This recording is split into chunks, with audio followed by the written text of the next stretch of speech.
Bonjour et bienvenue sur ce tutoriel. Je vais vous faire une présentation du logiciel XFLR5, donc un logiciel de simulateur de soufflerie.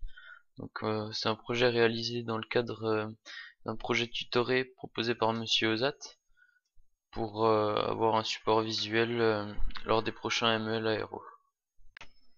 On va décomposer cette vidéo en plusieurs petites vidéos.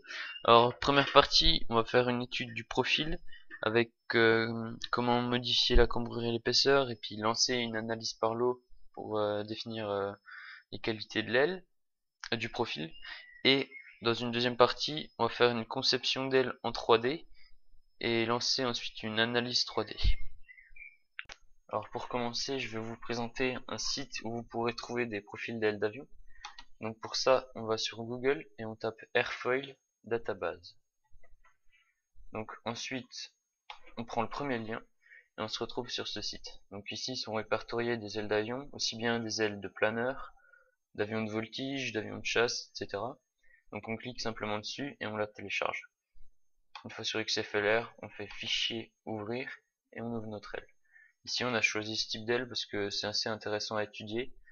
On voit bien la portance augmenter, enfin, on va voir ça plus tard. On va maintenant aller étudier notre profil, donc en définissant une analyse par l'eau. Alors cette analyse par l'eau elle est assez intéressante parce qu'elle permet d'étudier les qualités de l'aile avec une plage de données qu'on va renseigner maintenant. On va spécifier deux paramètres. Premièrement, le nombre de Reynolds. C'est un nombre qui caractérise l'écoulement de l'air sur le profil. Alors bien évidemment, plus il est grand, plus l'écoulement de l'air sera important. Donc il existe plusieurs régimes. Ici on suppose qu'il est laminaire. Donc ici on va le spécifier entre 300 000 et 600 000 avec un pas de 100 000. Par exemple, on aurait très bien mettre autre chose. Ici on met ça parce que ça nous renseigne assez bien.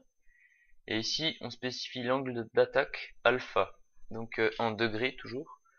Et ici on va le spécifier par exemple entre moins 8 et 20 degrés avec un pas de 2 entre chaque calcul. Et ensuite on peut lancer l'analyse. Et en même temps on a les graphiques qui se tracent à côté.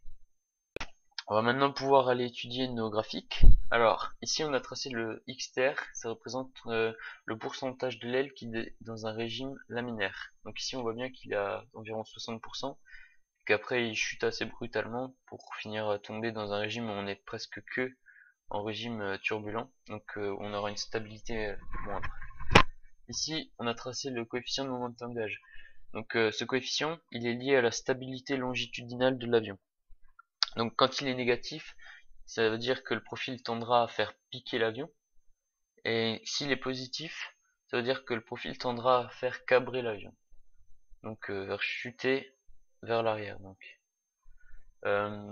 ici on voit bien qu'il est négatif, donc on a bien un profil qui tendra à faire piquer l'avion. Donc c'est ce qu'on recherche en général quand on crée un profil. Ici on a tracé le coefficient de portance, donc lié à la force qui s'oppose au poids de l'avion. Alors on voit que le coefficient de portance est environ maximal pour, suivant le Reynolds, entre 10 et 11 voire 12 degrés, et qu'après on a un décrochage. Ici on a tracé la portance la coefficient de traînée en fonction d'alpha. Donc s'il est opposé, la traînée est opposée au mouvement de l'avion, ou à la poussée s'il y en a une donc sur un avion en moteur.